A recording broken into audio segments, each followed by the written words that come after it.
Hi పిల్లలు. ఎలా ఉన్నారు? మరొక సంవత్సరం మిమ్మల్ని చూడడం నాకు చాలా సంతోషంగా ఉంది పిల్లలు.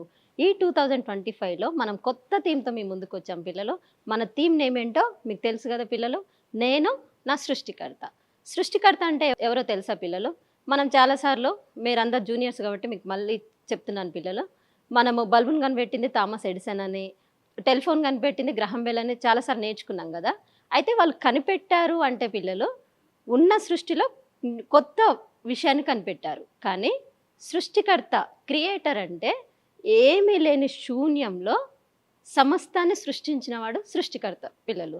అయితే మీరు బ్యాక్‌గ్రౌండ్‌లో చూస్తున్నట్లుగా సమస్తమును జంతువులనేమి, పక్షులనేమి, చెట్లనేమి వాటన్నిటి తర్వాత మనుషుల్ని, మనల్ని గూడా సృష్టించింది దేవుడు పిల్లలు.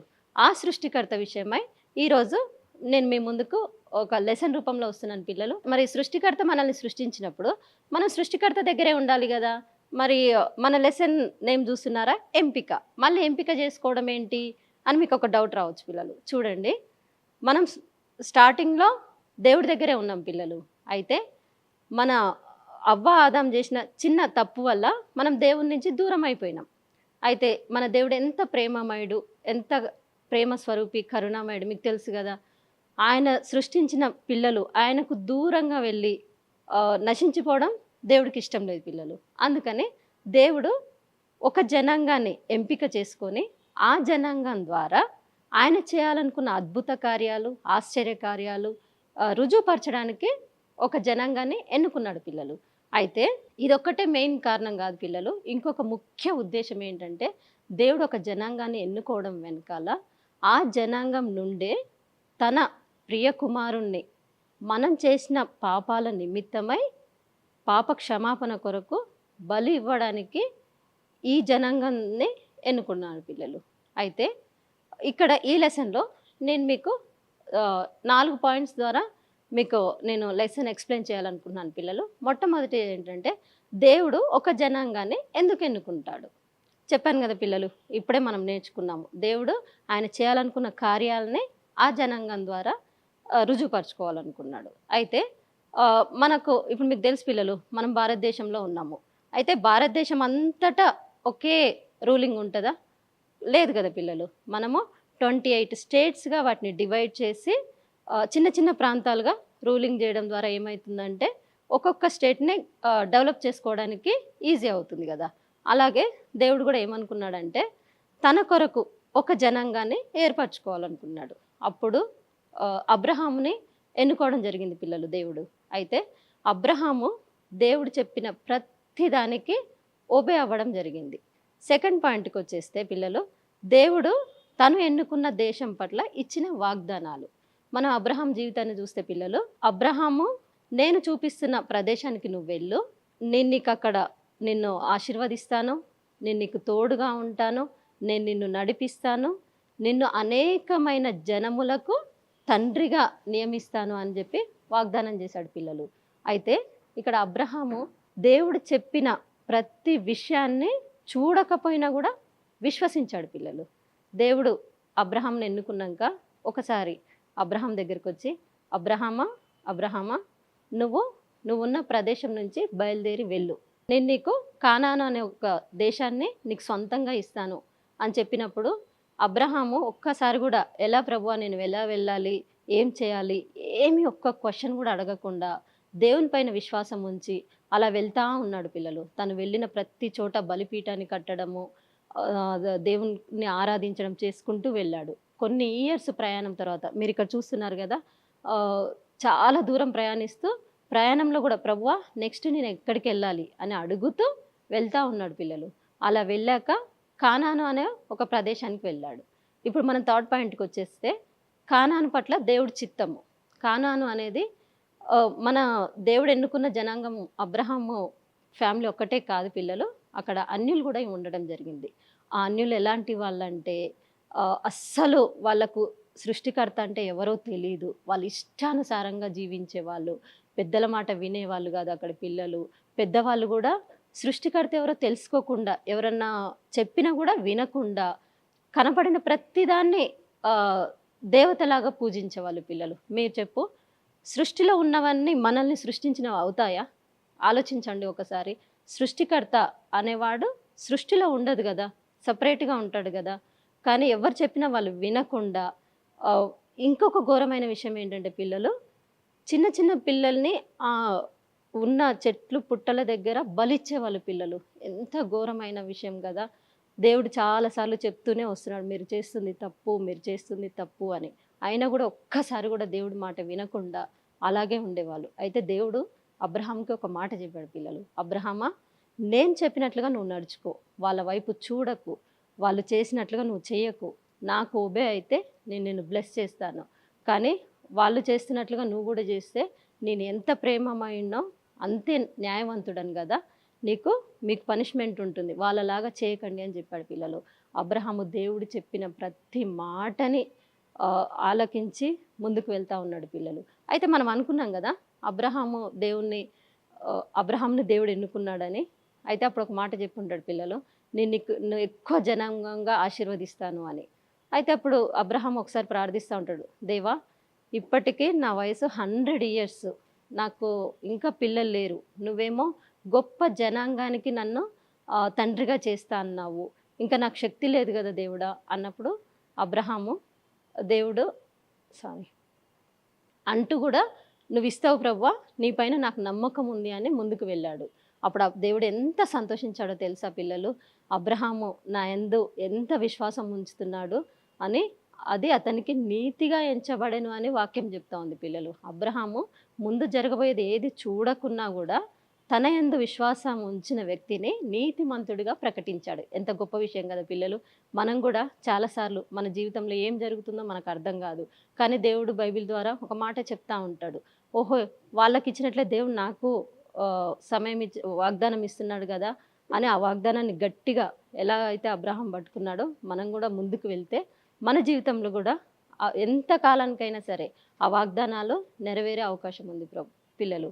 అలాగే ఫోర్త్ పాయింట్‌కొచ్చేసరికి దేవుడు తన పిల్లల పట్ల ఎలాగో తన ఉద్దేశాలను అమలు పరుస్తాడు. అబ్రహాంని ఎన్నుకున్నాడు. ప్రత్యేక జనాంగంగా చేసుకున్నాడు గదా! అయితే ఇప్పుడు అబ్రహాంకు ఒక మంచి రోజున ఇస్సాకు పుట్టాడు పిల్లలు. వెంటనే ఇస్సాకు ద్వారా కాకుండా ఇస్సాకు గూడా పెరిగి పెద్దవాడై ఇద్దరు కవల పిల్లలు పుట్టారు పిల్లలు. వాళ్ళెవరో మీకు తెలుసు గదా! ఏశావు అండ్ యాకోబు. మామూలుగా మనం అనుకుంటాము ప్రథమ పుత్రుడు గదా! ఏశావునే దేవుడు ఎన్నుకొని ఉంటాడని. కానీ కాదు పిల్లలు. ఎందుకంటే అది దేవుడిష్టం. ఆయన చిత్తం. ఆయన ఎలా చేయాలనుకుంటే అధికారం ఆయన చేతిలో ఉంది. అలాగే జరిగిస్తాడు. యాకోబుని ఎన్నుకున్నాడు పిల్లలు. కానీ యాకోబు చాలా సార్లు దేవుడి మాట వినకుండా తన ఇష్టానుసారంగా నడిచేవాడు. సమస్యలు తెచ్చుకునేవాడు. అయితే ఒకసారి దేవుడు ముఖాముఖిగా యాకోబుని కలిసాడు పిల్లలు. ఆ రోజంతా యాకోబు దేవునితో గడిపినాక తను దేవుణ్ణి చూసిన క్షణాన్ని ఎప్పుడు మర్చిపోలేదు పిల్లలు. అది గుర్తుపెట్టుకున్నాడు. ఆ రోజు దేవుడు యాకోబుతో మాట్లాడిన మాటలు ఏంటో తెలుసా పిల్లలు? యాకోబు, నీ పేరుకు అర్థం ఏమిటో తెలుసా? మోసగాడు. కానీ ఈ రోజు నుండి నేను నీ పేరుని ఇజ్రాయేలుగా మారుస్తున్నాను అని చెప్పాడు పిల్లలు. అలాగూ యాకోబు ఇజ్రాయేలుగా మారిపోయాడు పిల్లలు. ఆ తర్వాత మీరు చాలా సార్లు వినే ఉంటారు కదా! బైబిల్‌లో మీకు ఇష్టమైన స్టోరీ ఏంటి అని ఎవరినైనా అడిగామనుకోండి, యోసేపు గురించి అని అంటారు కదా! నిజంగా చెప్పనా పిల్లలు, మీతో పాటు నాకు కూడా చాలా ఇష్టం యోసేపు జీవిత చరిత్ర.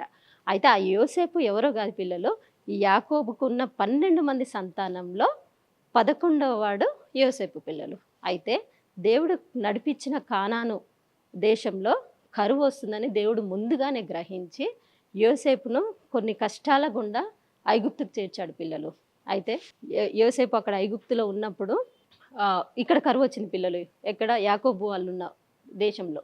అయితే యాకోబు వాళ్ళ సహోదరులందరూ, అన్నతమ్ములందరూ అక్కడికెళ్ళి ఐగుప్తులో ధనం కొనుక్కోవడానికి, ఫుడ్ కొనుక్కోవడానికి వెళ్ళారు పిల్లలు. అప్పుడు యోసేపు వాళ్ళని చూసి గుర్తుపట్టాడు. వీళ్ళెవరు గుర్తుపట్టలే పిల్లలు, కానీ యోసేపు గుర్తుపట్టిండు. యోసేపుకు మోసం చేసి, అన్యాయం చేసి, తనను అమ్మివేసిన అన్న వాళ్ళు అయినా కూడా దేవుని ప్రేమ తనలో ఉంచుకొని వాళ్ళని క్షమించి వాళ్ళకు ధాన్యం ఇచ్చి పంపించాడు పిల్లలు. మళ్ళీ వెళ్ళారు. అక్కడ మళ్ళీ ధాన్యం అయిపోతే మళ్ళీ వచ్చి ధాన్యం కొనుక్కున్నప్పుడు అప్పుడు యోసేపు వాళ్ళకు, అన్న నేనెవరినో కాదు, మీరు అమ్మివేసిన మీ తమ్ముడిని నేను. నేను మిమ్మల్ని అస్సలు మీరు చేసిన ద్రోహాన్ని నేను గుర్తుంచుకోలేదు.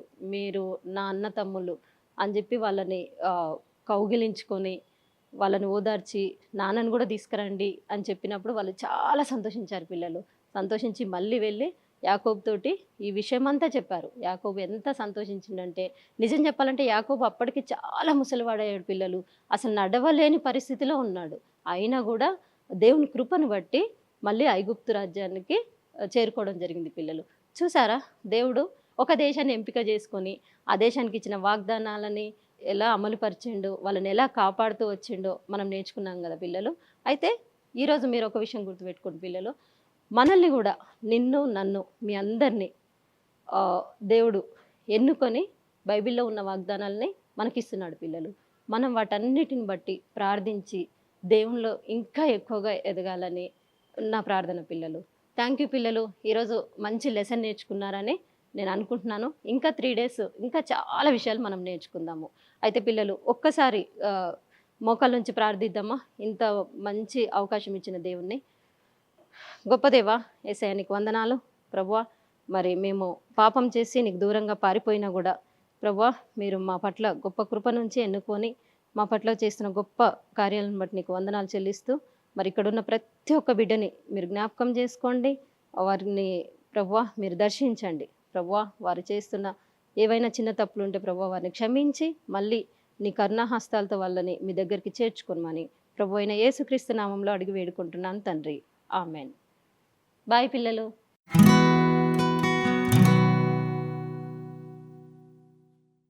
ఓకే పిల్లలు, ఈరోజు మనం కంటత వాక్యం నేర్చుకుందామా. మీరు నా మాట శ్రద్ధగా విని నా నిబంధనను అనుసరించి నడిచిన ఎడల మీరు సమస్త దేశ జనులలో నాకు స్వకీయ సంపాద్యమగుదురు.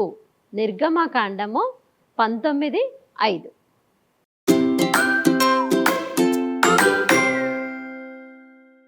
హలో పిల్లలు, మనం లెసన్ కంప్లీట్ చేసుకున్నాం కదా పిల్లలు. మనం ఇప్పుడు డే 1 క్రాఫ్ట్ చూద్దాము.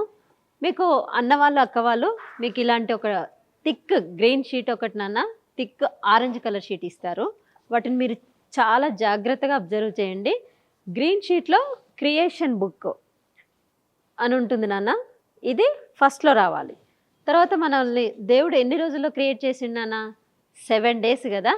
అయితే ఆ డేస్ అన్నీ డే 1 ఏం క్రియేట్ చేశారు, డే 2 దేవుడు మనకు ఏం క్రియేట్ చేసిరు అన్నీ దీంట్లో ఉంటాయి నాన్న. డే 1 ఆరెంజ్లో ఉంది, డే 2 గ్రీన్లో ఉంది. ఇలాగ మీరు ఒకసారి చెక్ చేసుకొని ఈ ఎడ్జెస్ని కట్ చేసి మీరు ఒకదానిపైన ఒకటి పెడితే నీట్గా ఇలా వస్తుంది నాన్న. ఓకేనా? చూడండి, క్రియేషన్ బుక్ ఫస్ట్లో, సెకండ్ ఆరెంజ్ కలర్లో. మొదటి రోజు దేవుడు మొదటి రోజు ఏం చేశాడు? దేవుడు వెలుగును చీకటిని వేరుపరిచెను. దేవుడు వెలుగుని చీకటిని వేరుపరిచెను. రెండవ రోజు నాన్న ఇక్కడున్న ఖాళీ ప్లేస్లో క్రిందనున్న జలములను ఒక చోటనే కూర్చి ఆరిన నేల అని రాయాలి. ఫస్ట్ ఖాళీలో ఆరిన నేలను కలుగజేసి, అయితే నాన్న ఇక్కడ దానికి పైనున్న దానికి అని ఒకటి రాయండి. పైనున్న దానికి ఆకాశము అని పేరు పెట్టెను, క్రిందనున్న ఆ జలములకు సముద్రములు అని పేరు పెట్టెను. డే 3కి వచ్చేద్దాం నాన్న. భూమి తమ తమ జాతుల ప్రకారం విత్తనములు గల ఫలమిచ్చు ఫలవృక్షములను మొలిపించాలని దేవుడు పలికారు. 4వ రోజుకి వస్తే నాన్న, పగటిని రాత్రిని వేరుపరచునట్లు పగటిని ఏలుటకు సూర్యుని, రాత్రిని ఏలుటకు చంద్రుణ్ణి చేశారు. నెక్స్ట్ ఏ డే నాన్న? డే 5th 5వ రోజు. దేవుడు మహామత్స్యములను, జీవము కలిగి చలించు వాటినన్నిటినీ, రెక్కలు గల ప్రతి పక్షిని సృజించెను. 6వ రోజు నాన్న, దేవుడు తన స్వరూపమందు తన పోలిక చొప్పున నరుని చేశారు, మరియు దేవుడు తన స్వరూపంలో వారిని సృజించారు. స్త్రీనిగాను పురుషునిగాను వారిని సృజించారు. డే ఇంకా లాస్ట్ డేకి వస్తే 7th డే. ఏం చేశారు దేవుడు? మనల్ని అందరినీ సృష్టించాక సృష్టికర్త అయిన దేవుడు విశ్రాంతి తీసుకున్నారు. ఇక్కడ మనము విశ్రాంతి అని రాయాలి నాన్న. ఆ తర్వాత ఇంకొక చిన్న టాస్క్ ఉంది. మీకు ఇచ్చిన రిబ్బన్ తీసుకొని మీరు అన్న వాళ్ళ హెల్ప్, అక్క వాళ్ళ హెల్ప్ తీసుకొని ఇక్కడ హోల్స్ చేసి రిబ్బన్ ఇలా కట్టేయాలి నాన్న. దాని తర్వాత మీకు ఒక టీ కప్ ఇచ్చుంటారు నాన్న, అక్క వాళ్ళు అన్న వాళ్ళు. దాన్ని మీరు సీజర్స్ తీసుకొని ఇలా లేయర్స్గా కట్ చేసి మీరు దీన్ని ఒక ఫ్లవర్ లాగా చేయొచ్చు నాన్న. ఎలా అంటే ఇలా నేను ఒక ఎగ్జాంపుల్ 1 చూపిస్తాను. సీజర్స్తో ఇలా కట్ చేసి ఇలా ఫోల్డ్ చేస్తే ఫ్లవర్ యొక్క పెటల్ లాగా ఇలా తయారవుతుంది. మీరు అన్నీ ఇలాగే చేస్తే మీకు ఇట్లా కప్ అనేది ఇలా తయారవుతుంది నాన్న. ఇక్కడ మీరు ఏం రాయాలంటే God is our creator, God is our creator అని మీకు కంప్లీట్ క్రాఫ్ట్ ఇలా అవుతుంది నాన్న. ఎంత బాగుంది కదా. మీరు దీన్ని తీసుకెళ్ళి ఇంట్లో హ్యాంగ్ చేయొచ్చు. చూసిన వాళ్ళందరూ ఏంటి ఇది అని అడిగితే మీరు దేవుడు మనల్ని ఎలా సృష్టించారో మీరు వాళ్ళకు చెప్పొచ్చు నాన్న. ఇది చూసినప్పుడల్లా దేవుడి యొక్క క్రియేషన్ మీరు మళ్ళొకసారి జ్ఞాపకం చేసుకోవడానికి ఉంటుంది పిల్లలు. ఓకే పిల్లలు, థ్యాంక్ యూ నాన్న. ఇది మీరు కంప్లీట్ చేస్తారని మీ ఇంట్లో హ్యాంగ్ చేసి అందరికీ మీరు దేవుడి రాజ్యాన్ని, దేవుడి క్రియేషన్ని చెప్తారని నేను నమ్ముతున్నాను నాన్న. థ్యాంక్ యూ నాన్న. బాయ్.